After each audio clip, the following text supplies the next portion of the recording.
In December of 2017, Pope Francis approved the decree of heroic virtue on Father Patrick Peyton, a Congregation of Holy Cross priests and a 1937 graduate of Notre Dame, making him venerable. And joining us now to discuss this special recognition is Father Gary Chamberland, a priest in the Congregation of Holy Cross and the director of the Master of Divinity program here at Notre Dame. And Father Gary, thank you so much for coming on Notre Dame Day. Welcome to the set. Thank you. It's good to be here. And I want to talk about Father Peyton, who was almost a rock star, you could say. Could you tell us a little bit about his story? He really was.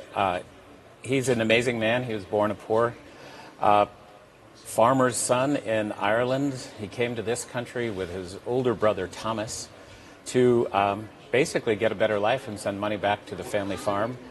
His sister knew he was interested in the priesthood, so got him into the priest with a priest from Holy Cross. And he and his brother both were ordained together, and both served a long time at Holy Cross. But Patrick was very sick. He got tuberculosis while he was still a seminarian and was diagnosed late stage and pretty much without much of a prognosis. But his sister Nellie came from Scranton, Pennsylvania, and reminded him of the power of Mary, the Mother of God, and he started praying the rosary. He always did, but he prayed with the intention of being healed, and he was completely healed of his tuberculosis.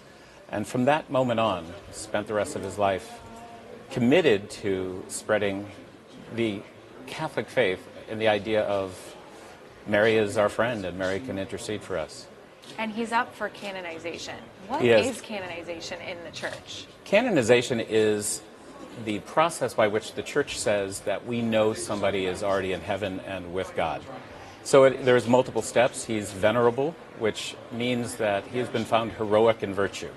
And so from this point on, they will still study his life, study his effects, see if he's still having effects now in terms of interceding for people who are praying through him to God, and if there are miracles that are attributed to his intercession, he will move on to blessed and then canonized or full saint. So if that happens, what will happen? It's not every day a Holy Cross priest gets this honor. So far, it's been never. So we have a Holy Cross brother who is a saint, but this is the first one associated with the University of Notre Dame, the first Notre Dame student that I'm aware of, who will be who's being considered. So I think what we'll have is a lot of parties. We'll have a lot of celebration, but hopefully it's intended for us to see somebody who walked this earth like us, who did things like we do, who lived life in such a way that he can show us how to be good Catholics and good Christians. And he certainly has a lasting legacy. You might have heard some of the phrases, the family that prays together, stays together. What do you think his lasting impact is? I think his lasting impact in Holy Cross and in the Church is one of deep faith, but mostly perseverance.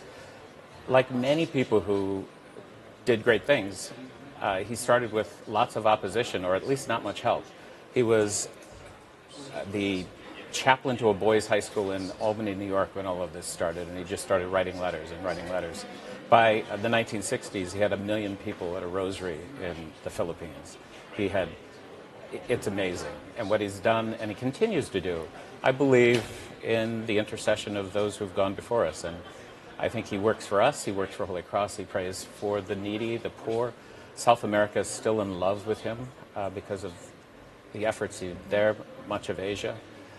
He's an amazing mentor for so many of us. Father, thank you so much. Appreciate you coming on and sharing his story. I have my rosary. I keep it very close. I say my prayers. Good. Okay, So good. Thank you so much. You're welcome.